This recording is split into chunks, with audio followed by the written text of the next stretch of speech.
Iraq से Israel पर drone हमला, इस्लामिक रेजिस्टेंस ने ली है हमले की जिम्मेदारी। सराया अवलिया अल दम विंग ने किया है हमला।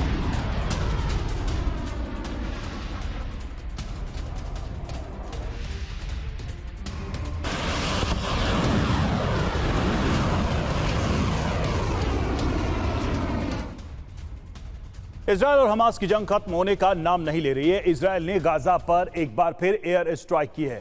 हेलीकॉप्टर से इजराइल ने गाजा पर मिसाइलें दागी हैं। गाजा में नए हमलों के बाद सीज फायर की संभावना खत्म होती दिख रही है। इस बीच गाजा पर अकाल का संकट भी मंडराने लगा है। ऐसे में गाजा में कई हफ्तों बाद राहत सहायता पहुंचाने का ऐलान किया गया है। दूसरी तरफ इजराइल को युद्ध के मोर्चे के साथ ही घरेलू मोर्चे पर भी विरोध का सामना करना पड़ रहा है। तो क्या अब बेंजामिन सरकार के सामने कोई निर्णायक फैसला लेने का वक्त आ गया है? देखिए ये स्पेशल। गाजा में बारूद थम नहीं रहे हैं। गाजा में इजराइल के हेलीकॉप्टर लगातार बम बरसा रहे हैं। गाजा में एक बार फिर इजरायली मिसाइलों ने कहर बरपाया।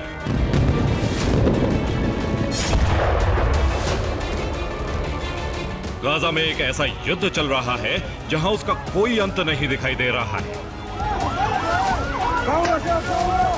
गाजा में सीज फायर की संभावना भी खत्म होती जा रही है। ऐसे में गाजा में बारूदी वर्षा कब रुकेगी, इस बारे में अब कोई अटकलें नहीं लगाई जा सकती।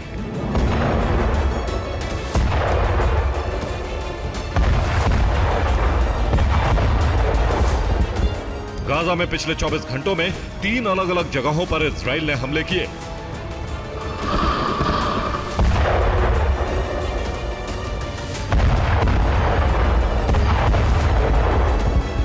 इजराइल ने गाजा में शरणार्थियों के शिविर पर हमले किए।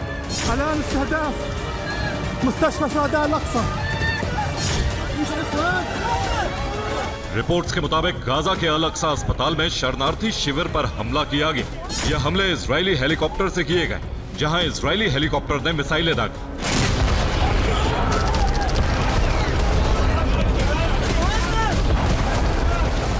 मार्च के बाद से अल अक्सा अस्पताल परिसर में यह इजराइल का 8वां हमला माना जा रहा है। फिलिस्तीन के चिकित्सा विभाग के मुताबिक गाजा में नए इजरायली हमलों में कुछ महिलाओं और बच्चों की भी मौत हो गई। इजराइल के हमलों में एक और पत्रकार की मौत हो गई। फिलिस्तीन के स्वास्थ्य मंत्रालय ने दावा किया कि गाजा के पूर्वी तुफा इलाके में शरणार्थी कैंप बन चुके एक स्कूल पर भी हमला हुआ, जिसमें कई लोग मारे गए। गाजा सूचना विभाग के अनुसार गाजा में युद्ध की शुरुआत के बाद से इजरायली हमलों में अब तक 53,000 से ज्यादा लोग मारे जा चुके हैं या लापता है। इनमें 29,000 से ज्यादा महिलाओं और बच्चों की मौत हो चुकी है। इस बीच इजराइल ने भुखमरी से जूझ रहे उत्तरी गाजा में कई हफ्तों में पहली बार मानवीय सहायता पहुंचाए जाने की घोषणा की। 40 दिन से गाजा में शरणार्थियों को राहत सामग्री नहीं पहुंची थी। इजरायली प्रशासन ने दावा किया कि राहत सामग्री से भरे ट्रक उत्तरी गाजा में पहुंचाए गए हैं। रिपोर्ट्स के अनुसार भोजन, पानी और चिकित्सा उपकरणों को लेकर 11 राहत ट्रक पहुंचे। इजराइल ने पिछले महीने गाजा में नया सैन्य अभियान शुरू किया था। उसके बाद से गाजा में बरसते बारूद के बीच ये पहली बार है जब गाजा में कोई सहायता पहुंची। इस बीच गाजा में सीज फायर की कोशिशों में जुटे कतर ने पहले कहा कि वो मध्यस्थता नहीं करेगा, लेकिन बाद में कतर ने मध्यस्थता निलंबित करने की खबरों को खारिज कर दिया। कतर के विदेश मंत्रालय की तरफ से कहा गया कि गाजा को लेकर मध्यस्थता तभी की जाएगी जब दोनों पक्ष सीज फायर के लिए गंभीर होंगे।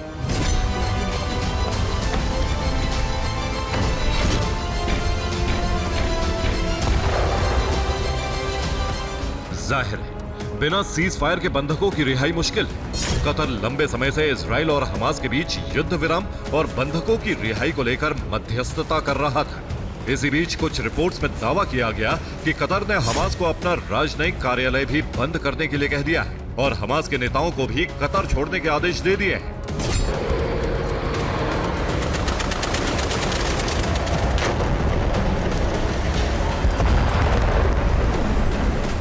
दरअसल कतर के हमास के साथ अच्छे संबंध हैं। हमास के कई लीडर दोहा में शरण लेकर रह रहे थे। अमेरिका को भी उम्मीद थी कि कतर के जरिए गाजा में शांति लाई जा सकती है। अमेरिका ये मान चुका था कि कतर के जरिए गाजा में युद्ध विराम कराया जा सकता है।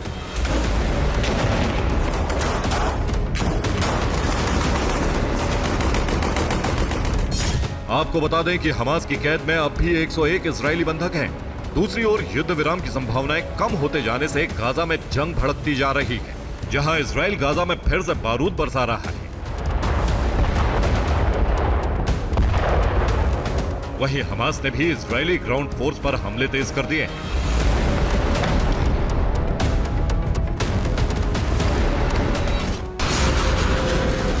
इजराइल एक साथ कई मोर्चों पर जंग लड़ रहा है।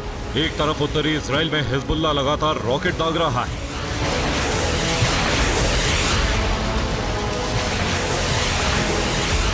तो वहीं हमास के तेवर भी आक्रामक हो गए।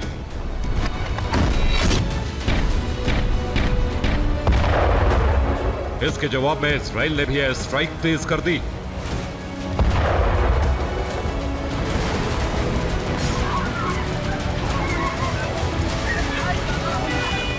अस्पतालों में चल रहे शरणार्थी शिविरों के अलावा स्कूलों में बने कैंप को भी टारगेट किया जा रहा है। इजराइल का दावा है कि हमास के लड़ाके स्कूलों और अस्पतालों के साथ साथ रिहायशी इलाकों को अपनी ढाल बनाए हुए हैं।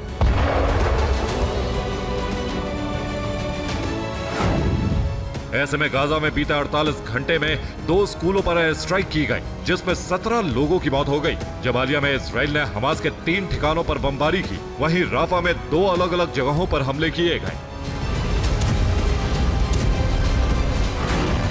हमास और हिजबुल्लाह के हमलों का जवाब देने के साथ ही इजराइल को अपने घर के अंदर भी विरोध प्रदर्शन का सामना करना पड़ रहा है। बंधकों की रिहाई के लिए इजराइल में विरोध प्रदर्शन की आग भड़कती जा रही है। नेतन्याहू के खिलाफ बंधकों के परिवार और उनके समर्थक एकजुट हो रहे हैं। बंधकों की रिहाई को लेकर तेल अवीव और यरूशलेम में जोरदार विरोध प्रदर्शन किया जा रहा है।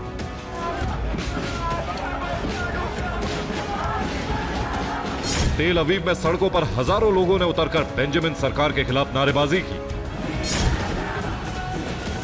प्रदर्शनकारी नेतन्याहू के इस्तीफे और बंधकों की जल्द से जल्द वापसी की मांग कर रहे थे। एक रिपोर्ट के मुताबिक दावा किया गया कि बंधकों की रिहाई को लेकर करीब 60% इजरायली लोगों का भरोसा बेंजामिन सरकार से उठ गया है। अब सवाल है कि एक तरफ अंदरूनी मोर्चे पर विरोध प्रदर्शन का सामना कर रहे नेतन्याहू क्या हमास और हिजबुल्लाह के साथ शांति समझौते के लिए कदम बढ़ाएंगे या इजराइल के हमले पहले से भी भीषण होंगे। Bureau report, TV9 Bharat.